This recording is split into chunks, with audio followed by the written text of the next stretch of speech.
आखिरकार केजरीवाल ने ऐसा क्यों कह दिया कि नरेंद्र मोदी और अमित शाह 2026 के बाद आपको देश की राजनीति में नहीं नजर आएंगे? और दिल्ली विधानसभा चुनाव के इतने दिनों बाद आखिरकार केजरीवाल ने क्यों कहा कि जब मैं जेल में गया था तो इतने वोट थे, जेल से बाहर आया तो 42,000 वोट कम हो गए? और उन्होंने इसके पीछे सीधा सीधा प्रधानमंत्री मोदी और अमित शाह को जिम्मेदार ठहरा दिया। नमस्कार, मेरा नाम है क्रांत, आप देख रहे हैं सोशल हिंदुस्तान उदय। दरअसल दिल्ली के पूर्व मुख्यमंत्री अरविंद केजरीवाल शिवसेना नेता संजय राउत की किताब विमोचन के कार्यक्रम में पहुंचे, जहां पर देश के दिग्गज राजनीतिक नेता बैठे हुए थे।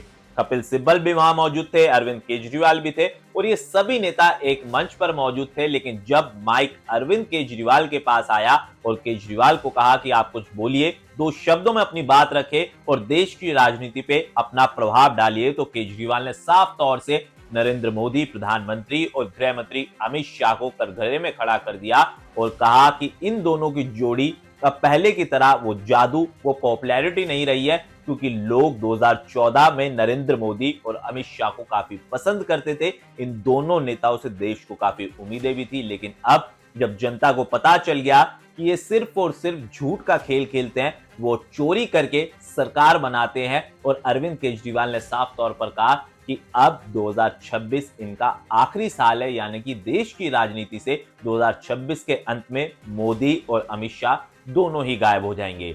अरविंद केजरीवाल यहीं नहीं रुके, उन्होंने दिल्ली विधानसभा चुनाव को लेकर भी जिक्र किया और उन्होंने नई दिल्ली विधानसभा सीट पे उनकी हार का कारण भी बताया और कहा कि आखिरकार केजरीवाल कहां चूके और कैसे 3,000 वोटों से केजरीवाल को शिकस्त मिली। केजरीवाल ने कहा कि जब वो जेल गए थे शराब नीति घोटाले मामले में, तो नई दिल्ली विधानसभा सीट पर 1,48,000 वोटों की संख्या थी। लेकिन जब वो जेल से बाहर आए तो वोटों की संख्या 42,000 घट गई और केजरीवाल दावे के साथ कह रहे हैं कि नई दिल्ली विधानसभा सीट पे 1,04,000 के आसपास ही वोटों की संख्या रहेगी और 42,000 वोट नई दिल्ली विधानसभा सीट से काट दिए गए। और इसके पीछे केजरीवाल ने सिर्फ और सिर्फ नरेंद्र मोदी और अमित शाह को जिम्मेदार ठहराया और उन्होंने कहा कि नई दिल्ली विधानसभा सीट जहां से मैं लगातार जीतता हुआ आ रहा था, वहां पे तो मेरी हार का सवाल ही नहीं था, लेकिन वोट चोरी के खेल से मुझे हराया गया, हमारी पार्टी को बदनाम किया गया और दिल्ली में बीजेपी वोट चोरी करके विधानसभा का चुनाव जीती है।